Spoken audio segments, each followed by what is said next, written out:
The Nexus. The Kingdom of Transgratia. Skyward Spire upon Ethersild. Airwood Court. Skywarden's office. Local time 1900 hours. Mercenary Captain Ignalius Avlicinius. Tap, tap, tap. I sat there alone in a room too ostentatious for its own good. I craned my head upwards to observe a mural, painted with the brightest of crimsons and the deepest of blues, depicting the scaly beasts which had called this forsaken fortress home, set against the very skies which they dominated without context. With a sigh and a stretch, I turned to my left, only to bear witness to articles of furniture I swore I once gleaned from Crownland advertisements. Delicate, spindly things, too frail for a life out here, in the crests of the outlands. Finally, and with little regard to station and etiquette, I tucked my legs up and leaned to my right, observing the night skies beyond the sheltered courtyard below, watching in mild wonder at the beasts that came and went beneath the sentry of this outcropping of an office. The only thing left to sell the storybook sensibility of this place would be a large balcony from which to deliver speeches. A sigh soon followed, as I reached my hands upwards for a shoulder stretch, my eyes promptly landing on the great wood desk in front of me, though I found my interest taken not by the crystal balls, nor fanciful trinkets atop of it. A derisive smirk soon found its home on my ugly mug, as I glared frustratingly at the two suits of armour flanking the bookcase behind said desk. One for war, another for galas. The former still had its pristine first coat. Its mirror-perfect sheen and the scent of Evershine wax betrayed as much, while the latter, well, the latter had clearly gone through its second, third, or maybe even its fourth Everclear coat. I couldn't help but let out a fitful chuckle at that ridiculous observation. Oh, how far you've come, dear cousin. Whoosh! After the Forsaken, and the Forsaken shall come. What are you laughing about this time? The would-be Skylord spoke. His frame, and indeed his choice of attire, clashed against the title of his station. Oh, Captain, my Captain, please forgive this low-lice insubordination. I returned facetiously, placing a twice-heeled hand atop an armoured chest. The noble winced at that self-depreciating jab, his right eye twitching, whilst both of his gloved hands reached to steady himself against the sturdiness of his leather-topped desk. He glared at me with vitriol, wishing oh so desperately to spout out inflammatory derogatives amidst calls to reform. But he couldn't, not when he had no more familial bearing to do so. Or at least, that's what I assumed would be the case. You sully our blood, he finally managed out. Oh, I responded with a Cheshire grin. Oh, that's new. My smile grew wider, as I couldn't help but to grab both knees tightly, reeling in a cackle that formed at the edges of my gleeful face. Oh, I thought I'd escaped it all, but this is creative, I chortled, eliciting yet another disgusted side-eye from the would-be Skylord. All right, let me play this game. What would this make you, then, No longer cousin by law, so perhaps cousin by blood? I know they say that blood is thicker than water, but dear cousin, I never took you for someone so merciful. Enough! The elf shouted. His voice carried with it a spell powerful enough to counteract my own escalating coyfulness. This isn't a family reunion. So what is it then, my lord? I questioned, placing a chin between two armoured hands. I'm calling in a favour, one backed by gold and silent decree. Rasante spoke firmly, though my attention landed less on the timbre of his manner-back speech and more on the jingle of coins he placed on the desk. I'm listening, I responded, shoving everything in exchange for the now. The powers that be are nervous, Ignalius. Word from the Crownlands has it that the Academy and Elasir have become quite a hotspot for, let's just say, unprecedented activity. I raised a brow at that, leaning back against my seat and allowing both of my legs to return to the carpeted floor with a dull plumph. Is this about the dragon or the explosion? I questioned intently, because I'm not messing with a Goldthorn's investigate. The former, Ignalius. Strange as our ties may be, I wouldn't allow your skills to be lost on some one-way mission. Not that it was necessary to begin with, he shrugged. So, the dragon, then, I surmised, crossing my arms as I did so. As if that's also not a one-way mission, am I right? I spoke with a sarcastic hiss. You've dealt with worse, he countered. Oh, most certainly. But what, Ignalius? Are you getting old? Is a single amethyst dragon too much of a task for the legendary breaker of Antalus's halls of coin, the silencer of the guilds? Or perhaps the rumours are true, and you've gotten... Setting me off is unwise, cousin, I cautioned, flaring the local mana streams with a purposeful and unsettling rhythm. All right, then. The Skylord simply nodded, his features unbothered. Let's de-escalate, shall we? I didn't respond, merely gesturing for him to continue. The amethyst situation is escalating, but no one wishes to commit. He led on, moving towards the windows and leaving his back entirely exposed. The temptation was almost unbearable. My hands moved to tickle the hilt of my blades as I attempted to steady my breath, my core shivering at the thought of all the ways this foolish move could so easily go awry. A leap and a stab, a swipe and a crack, or perhaps two deep, long cuts straight through the sides of the spine. It would be ever so crunchy. Neither the king nor the Privy Council wishes to let this situation escalate.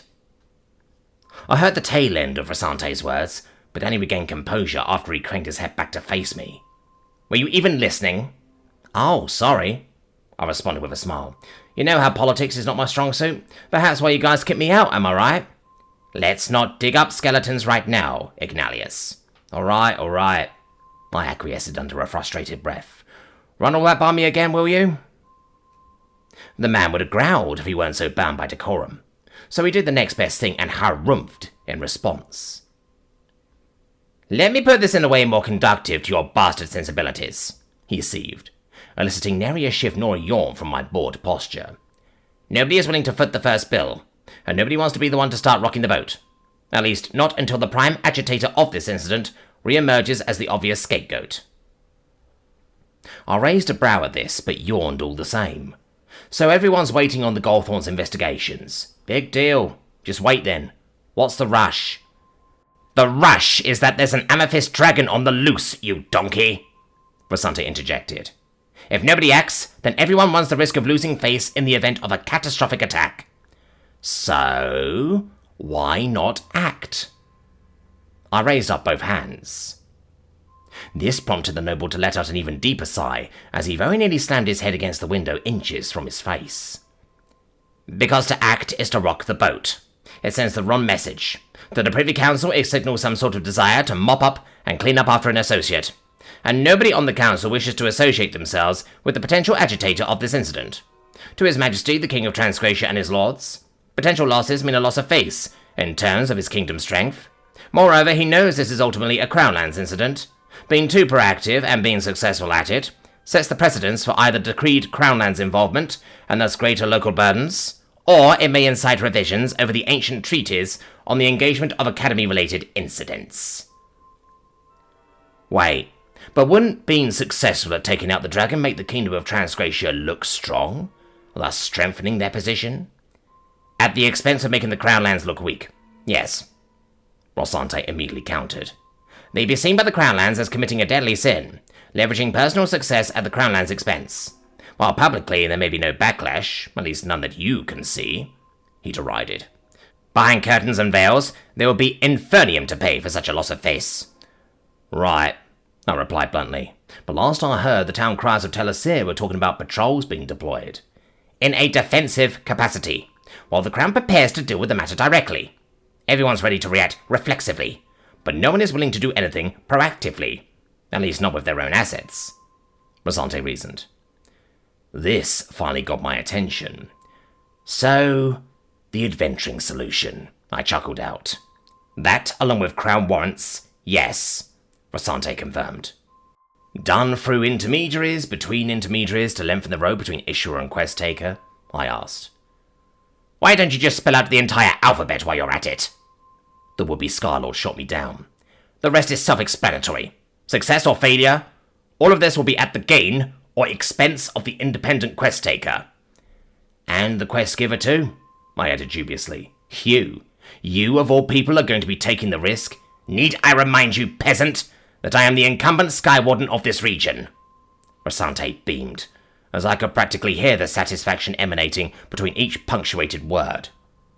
It is within my purview of responsibilities to take proactive action to secure this patch of fine sky in any way I see fit. And the way I see it, the Amethyst's dragon has made itself a threat worthy of being dispatched.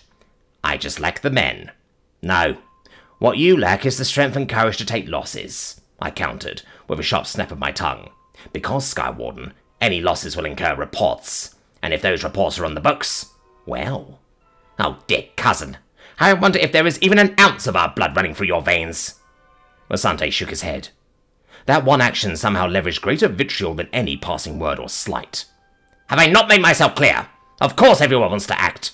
This isn't about acting, but who takes the initiative. I have all the cards, and none of the potential drawbacks. I am neither a Privy Council member, nor a member of the King's Court. Then why aren't you sending your own men? I sniped harshly, my gaze unflinching, drilling into the back of his head. And he felt it. You're in the bag as much as any bigwig, except you don't have people breathing down your neck. At least, not until they see reason to do so. Reason such as, well, perhaps an abnormal peak in casualties and losses. That's why you're sending me and not your own. End of story. I countered confidently, lifting myself up from that armchair and moving to gently grip both of Rosante's shoulders. You need me. And you're trying to pull the old, I don't really need you maneuver because you're cheap. I gripped those shoulders tight, sending a shiver down the man's spine. You want to preempt payment negotiations and you're failing at it, oh dear Warden of the Skies. I spoke breathily into the elf's ears, causing the hairs on his neck to visibly tingle. Though that satisfaction could only last for so long. Enough! He yelled, emitting a powerful magical force that sent me flying back, causing the books, tomes, trinkets, and crystal balls to shake in his wake. You'll have your payments, at your desired rates, he relented, though he refused to acknowledge the failure in his play. Nobles never do. Double, I grinned toothfully, getting back up and dusting my coat off in the process. Deal. Wait, no, trip. Double, with the use of my unregistered tricks. He narrowed his eyes. Fine. And know that I'm only agreeing because you're calling on an old favour, dear cousin. I responded in a sing-song cadence, moving lazily once more towards the man, only to be halted by an invisible barrier I could not penetrate, even if I tried to. A part of me grew frustrated at the latent power disparity. But I pushed that part of me down, knowing that any acknowledgement of frustration would merely be satisfaction to a man who deserved none. How fast can you get these drakes? They're fed and waiting. I also have a team of greater drakes to expedite your company's travels. You'll find your crown warrants and a few extra gifts within your passenger compartment. He spoke curtly, preempting every one of my questions. That will be all, he spoke flatly, before shooing me with an underhanded swipe of his wrist. I knew I shouldn't have cared. I understood logically that I shouldn't have been bothered. Indeed, not a single expression or subsequent inflection would betray the indignity that the seemingly benign parting sentiment had inflicted. But it still burned all the same. He was treating me as if I were lesser, when just moments ago there was a glimmer, as faint as it was, that he was... I'll stop myself. I couldn't let those thoughts take over. You said it yourself. You've gotten over the departure. Don't let it get to your head. Don't let it get to... I said, that will be all, Ignalius, he reiterated, cutting through the turmoil of my thoughts like a searchlight through fog. Or was there something else? I let out a sigh and straightened up, as I once more put on that flippant front. Just one question. Out with it, then. I'm certain we're not the first to be sent after this dragon. No, you are not. In that case, do you have any preferences as to how we deal with potential interlopers, my lord? I spoke derisively, accentuating the faux politeness that were to irritate the wayward Skylord. There should be no other crown warrant adventurers or mercenary companies within the forests at this point, and there's a blanket ban over travel into said forests as well. Thus, I shall leave the fate of any interlopers you encounter up to your discretion." He concluded curly and, as always, chose to end the conversation in the most insulting way possible, by turning his back on me. I held my breath, biting down on the snarl clawing its way up my throat, forcing it into the smallest twitch at the corner of my mouth, and turning what remained into the faintest quiver of my fingers. Nothing more. Then I left, without a single word more being spoken. But instead of relief biting away at my shame with each step forward, I instead felt the rushing of boiling blood and the pounding of my temples that only intensified with every stomp of my foot. I tried focusing on my wins and the objective gains I garnered from that interaction, but it was all overshadowed by what could not be changed, and the reminder of such by those simple, innocuous cues that gnawed me to no end. This eventually came to a head as I stopped just short of the doors to the courtyard, my gaze now landing on the diminutive squire maintaining sentry at his side. "Ah, my lord, might you by chance be—" "Don't say it. Don't say it." "Mercenary captain." "Quit while you're ahead, if you know what's best for you." "Ignalius." "Just stop there." "Licinius." I took a deep breath, and try as I might, in spite of his earnestness and innocence, I could not find the mental wherewithal to tolerate another slight, as my name and its associated shame rolled effortlessly off his tongue. "Why, yes," I responded with a smile, just enough to be polite but sharp enough to cut. "I am." "I've been informed of your departure. Please, allow me." He reached for the handle only to stop as I cleared my throat. "No." His eyes grew wide as he saw my shadow towering over him. Then he turned, at which point I caught him with a glance. A cold, commanding, unrelenting glare that snatched his gaze like a hawk to a hare. "That won't do, my boy," I lilted, honey over hot coals. "Please, allow a fellow peer the right." He faltered. His little claws twitched by his side as his eyes darted, uncertain, fearful. I stepped closer, close enough to feel his breath stutter. And with neither warning nor flourishes, I lifted a hand. Airburst. The double door slammed outward on a gust that rattled its hinges, scattered the dust, and sent both Kobold and Detritus stumbling out and into the courtyard. All eyes quickly turned to me, both mercenary and regular. However, I could care little for their attention. I brushed past the boy, my smile never breaking. "There! Isn't that better?" And though I did not look back, I savoured the silence he left in my wake. The Nexus. Somewhere just off the Royal Road of Transgracia, en route to the North Riffian forests. Local time, 2000 hours. Emma. Ah. I let out a huge sigh, standing proudly with two open palms clasping my hips, watching as our little campfire roared against the absolute darkness of the Outlands wilderness. That's the good stuff right there. Heh. Not a lot of outdoor activities back in Earthrealm, Emma. No, it's just... Gosh. It's moments like these that make this whole thing worth it. Worth it as in life in general, or whole thing as in the flower quest? Thalman inquired with an amused chuckle, the prince having since laid down next to his pile of stuff, using much of his baggage as an impromptu recliner to lean against. This mission, Thalman, I promptly answered, or rather my mission. Despite the ups and downs, moments where we can actually stop to reflect just hits different, you know. I suppose, Thalman shrugged, though that does bring up a compelling topic. Oh, do tell, I urged, setting myself next to the Lupinor and promptly locking half of my armour, allowing me to lean against the half recline of the armour, deep within its confines.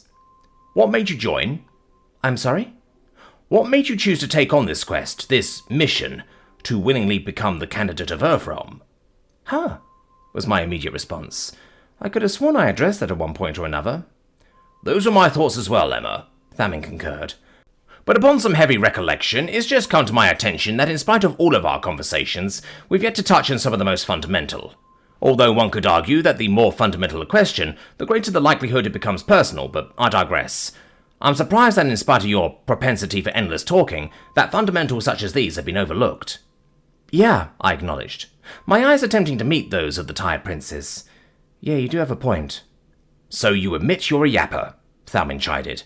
I never said I wasn't. I took that jab in stride, simply rolling with the punches as they came. But in any case, yeah, I've sort of overlooked that, haven't I admitted, before letting out a long sigh. I think my answer is probably going to be underwhelming. Thalmin cocked his head, suddenly urging me to continue. Well, I was basically approached with the offer of joining a super-secret program, and once the contents of said program were revealed to me, it was a no-brainer, I shrugged. This elicited yet another tilt from Thalmin, his head cocking to the right this time around, with his perky ears snapping accordingly. And were your people forthright with your arrangements, living and otherwise? Yeah, they were, I nodded. Including your limited living quarters, the abysmal quality of life, the loss of the ability to live like a normal decent being, in addition to being trapped in that armor potentially without a tent, and all of its vital amenities. You really don't have to spell it out like that, Thalmin, I interjected with a nervous chuckle. I'm already really trying not to think about the long-term living arrangements in the armor. And yet you agreed to it, Thalmin drilled further, his tone drenched in disbelief. Losing a life that, from what you've purported, rivals that of merchants and nobility. Yeah, and before you go any further, yes, I was also very much plainly aware of the dangers associated with it too, including the potential risk of liquefaction on arrival. The prince took a moment to regard that response, as if analysing it for all it was worth. And that risk didn't at all unsettle you? Of course it did, I acknowledged. Hell, I doubt they'd okay my sacrifice if I said I was emotionless and fearless even at the potential for death. So why then? Thalmin pressed earnestly. Why risk certain death? Moreover, what made this a, as you say, no-brainer? The human condition. I laid it out flatly, or more specifically, the complexity of the human condition as it applies to me personally, I clarified, taking a moment to set the stage with a large and uninterrupted breath. I've always been infatuated with the greats, Thalmin, the great firsts, the pioneers, the Yuri Gagarins and Neil Armstrongs, the Janet Leighs and the Sam O'Neills, the Jebediah Hermans and the Jackie Satantas, the call of the void and the potential to be the first. Is as alluring as the desire to see what's over that next hill, or what's behind that next star? I rambled, before realizing the confusion growing on Thalmin's face. You remember the explosions that carried our first man to space, right? The one with the chair or the one that succeeded? Thalmin asked, making me tilt my head down, amused and unamused at the same time. Second one, and after which came the longer, more arduous journey through the deadly and empty void. I think I'm starting to see where you're going with this, he acknowledged. My people have always yearned to go where they're never supposed to poke our noses and peek around corners that would otherwise be physically impossible, without a heck of a lot of effort. From the sky to space to the ongoing final frontier, is in our nature to just go. Just as much as it is for much of your kind to remain and support said endeavour, Thalmin noted. Yeah, I nodded with a smile. That's the beauty of it. The rest of humanity in general isn't as insane as I am, and that's also very much valid under the human condition. We all have our own adventures. I just so happen to be one of the crazy ones willing to risk life and limb, and a whole lot of modern comforts just to see what's on the other side of the veil. I paused, before taking a moment to grab the Lupinor by the shoulder. And in spite of the existential nightmares, the attempts on life and property, and conspiracies that make a political thriller writer blush, I'd say it's been worth it. If only to be able to be here, talking to other people of an entirely different species, like you, Thalmin. I didn't realize how sappy and corny my tone of voice had become before I saw Thalmin reacting with a wide smile of his own. Ancestors, Emma. The way you phrase it makes it seem like I might have to re-evaluate your stated lack of interest in my suitability as a... Don't push it, Thalmin, I interjected, with a playful punt on his shoulder. What I mean to say is this. It's just incredible to finally be talking, interacting and actually bonding with, well... Another species, you said, Thalmin clarified, with a bemused expression, his eyes betraying the thoughts stirring behind them. In all your travels through the multitude of realms in your empty abyss, I'd have assumed that you'd have encountered at least something resembling a tribe, or perhaps even a village or two. There it was. Another prime reminder of fundamental systematic incongruity. No, I responded plainly. We haven't found cities, villages, or even tribes, Thalmin. Heck, we haven't even found anything resembling a thriving ecosystem as you recognize it, let alone a single macroscopic plant or animal. What?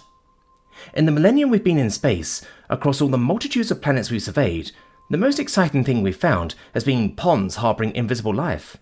Life on the scale of the Ur.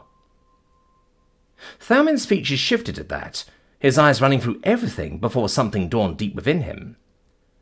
So you're kind of existed, alone and with the knowledge that you are the only sapient beings to inhabit what you long understood to be your one and only reality? He reasoned, forming that sentence as a sort of half-question, as if needing to reaffirm that realization. Yes, I answered succinctly. The prince went silent for a moment, his eyes watching the mesmerizing dance of the campfire's flames, before craning his head up to the starless skies above. I would argue that it isn't a lonely existence, just by virtue of the peace and civil company of your own kin, but on an existential level, to understand that you and you alone are the shepherds of sapiency, to fathom such a burden is quite... Thalmin trailed off, as if struggling to find the words to describe the turmoil welling within. Difficult. He spoke sincerely and with a profoundness that gave him pause. At least for me, he quickly added. Yeah, you've hit the nail on the head, Thalmin, I spoke solemnly. You and the Nexus are oh so alike, yet different in your fates, Thalmin continued, both with the capacity to pierce through the veil, both with the willingness to peer into it, into new worlds pristine and untouched, yet while one is consistently rewarded for their efforts in verdant paradises and rich cultures, the other is faced with a compounding existential dread, a confirmation that there truly is only darkness in the abyss. Which is why we never gave up, I quickly added, because we refused to take that for a fact until we visited each and every world, even if it takes us 1,000 years more, or even if it means we might yet again need to redefine the lightspeed barrier. Thalmin nodded slowly, his eyes slowly glancing over to the flame with poise. I can understand your lack of hesitation now, Emma, and I respect it. Thanks, Thalmin.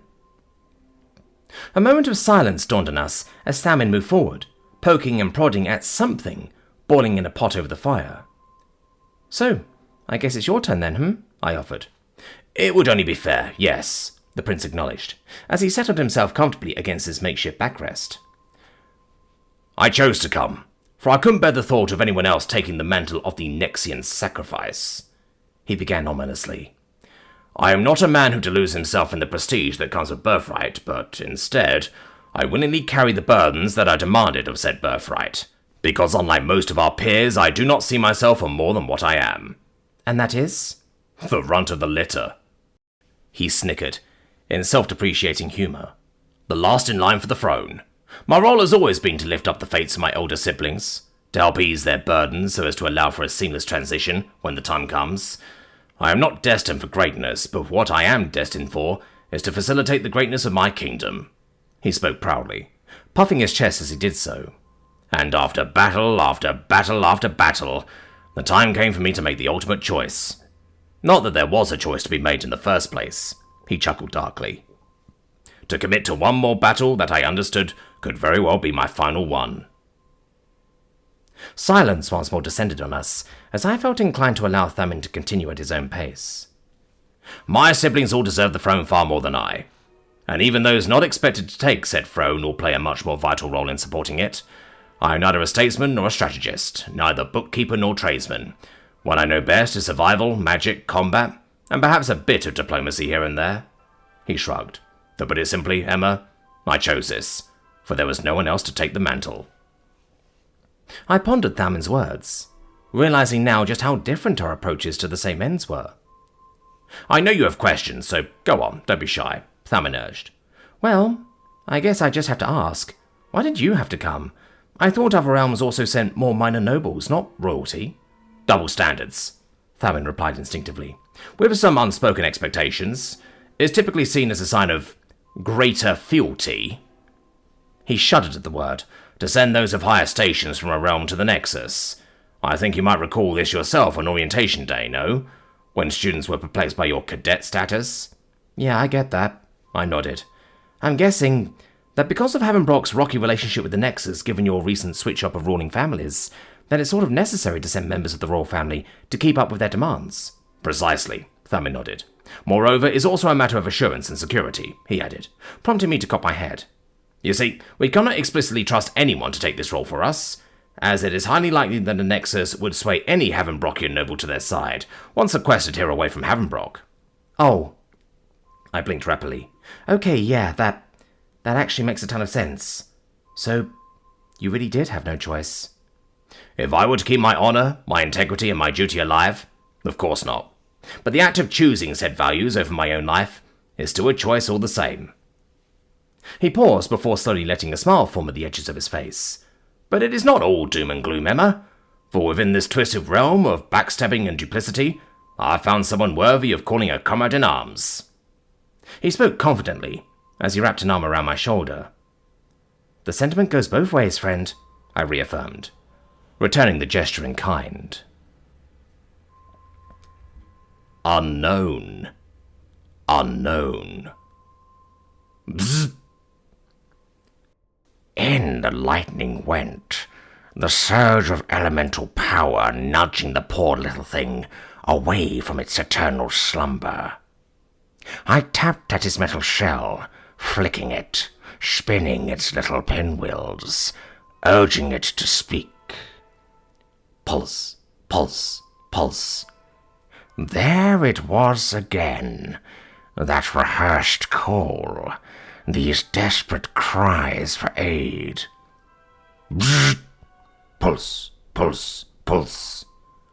There, little one. There, I urged, soothing it despite it meaning nothing to this mindless construct. Bzzz. Pulse, pulse, pulse. Your mother will be here soon.